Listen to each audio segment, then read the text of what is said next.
high click is plenty loud enough. Listening down here is fine, but I like listening up here.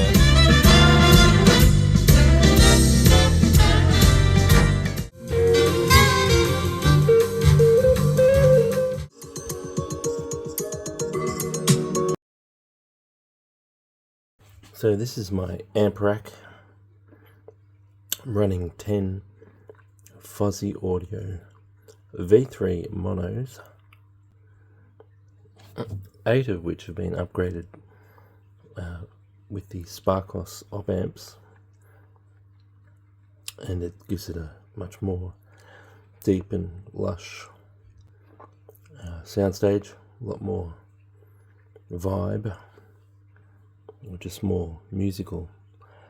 It's still based on Class D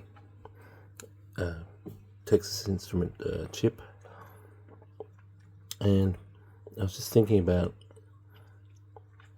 what could be better than a Class D ultra low distortion amplifier, and I was looking into some of the amps that are around and about, and there was one that just kept coming up. It's sort of not very pricey, but not very cheap at the same time. But considering I paid for the upgraded chips and all of these, it's only slightly dearer than what I'm doing per channel anyway. So I thought, why not? So I researched a bit more about these amps, and a lot of people are shying away from them because they're kind of like a lower power amp, but like still 70 watts per channel is a lot for a tweeter. And I'll just cut right to the chase. I bought a couple of these guys. These are the Topping B100 amplifiers. Now they say they're based on a Class B design, which is very unusual, and not a Class AB. And they use lots of feedback stages to control noise, and it actually performs as in the best Synad on ASR forums, along with one of the amps from the same company. So there is no better low distortion Synad amp that you can buy around this price point anyway. So I thought I'd splash out and get a couple.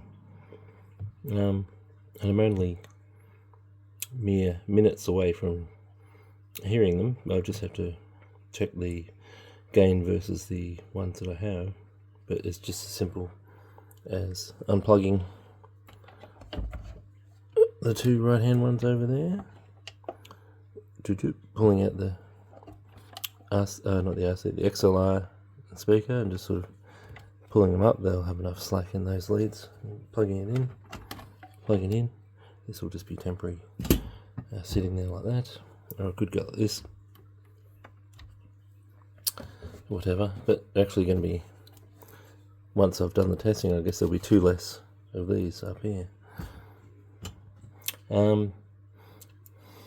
Yeah, I'll have 2 spare monoblocks, and let's get into it.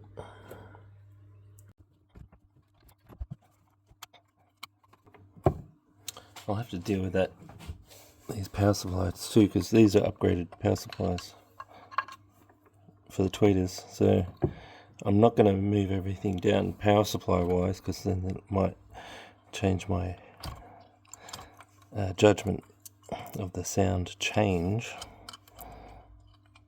with just changing the amps. I'm not going to upgrade the power supplies further down the chain, because that'll change the perception of the rest of the sound field. Yeah, I've got everything but I've got the RC out. It's just a tangle of leads. There's my little Fosi. I don't get to see them very often. There we go. Hello there, little Fosi. And I can also put these Sparkos loaded Fozzies into the sub-stage. It's the only stage that doesn't have them. So eventually, after all this, we'll get a little sub-upgrade amp-wise. So I've got to try and clean this wiring up so I can get... Let's pull that rainbow yellow. Just need a bit more give in these. There we go. It's all the power wires in front. That'll be just right. See if I can. They're still velcroed together in logical units, like that.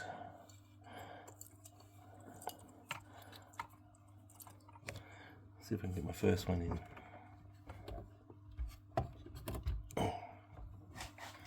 You're not going to see this, are you? How about now? Okay.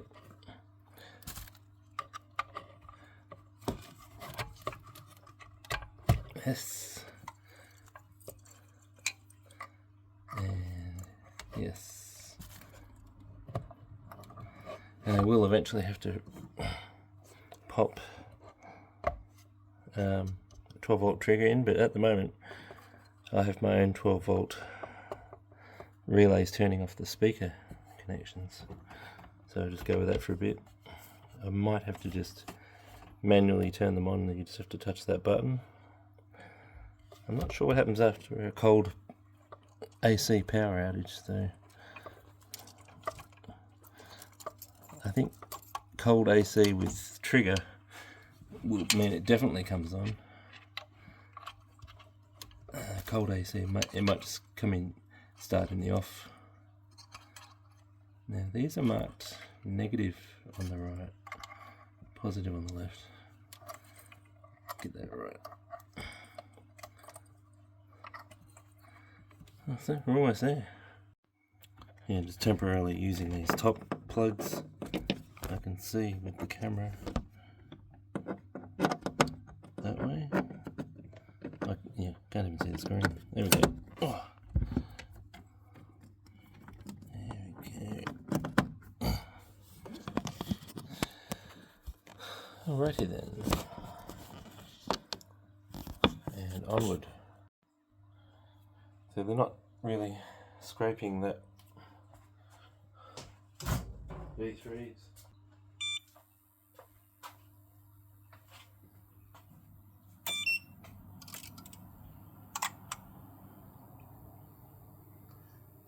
So that was cold power.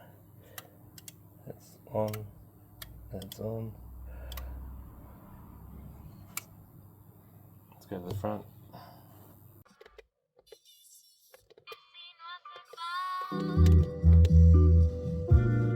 So I started with topping on its highest gain setting, and so I can still add about 4 dB of gain here.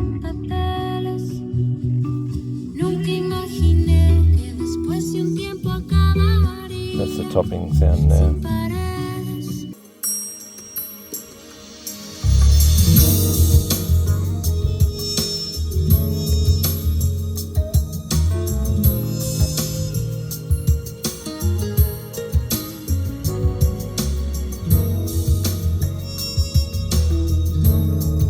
Those triangles are fantastic.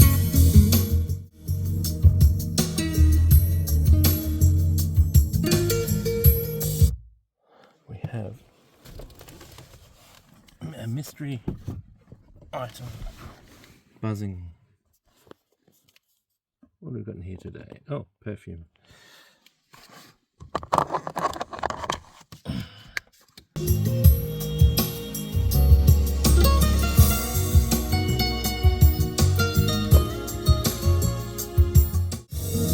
I might have that tweet a little bit hot at the moment on purpose.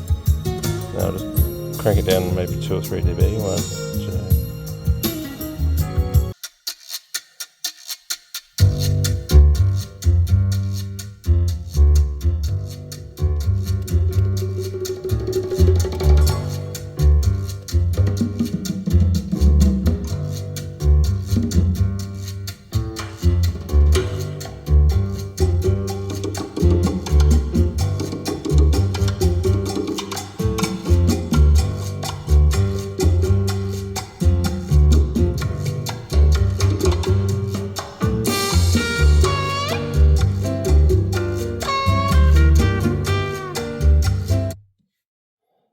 can hear gobs of space in that tweeter. Who knew? I guess the measurements knew, and I just had to take a leap of faith and give it a try. There's something in the Class D specs that always give it away too, like they have a 1K THD noise measurement, and then they have a 7K THD noise measurement where it starts to get worse. So you always, when you're getting Class D, you're just getting a less stellar top.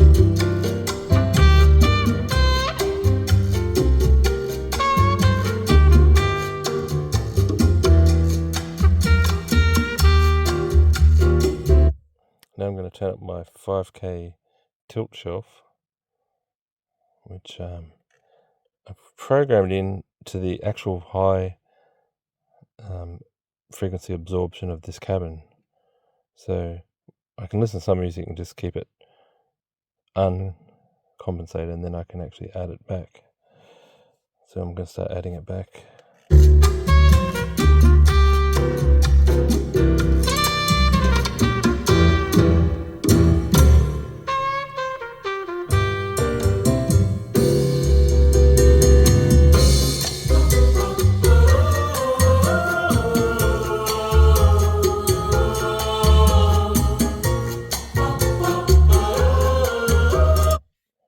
So it's only about 45% adding it back, because you don't want it too flat, or else it's like meaning that you had your ear against the tweeter. So at 45%, it would mean 45% that I'm sitting closer to the speakers and experiencing more treble.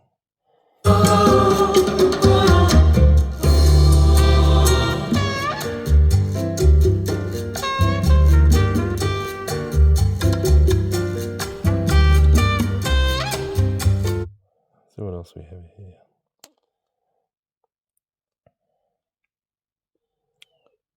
Oh, can you hear my doggy? And I'll put this one track on for a second.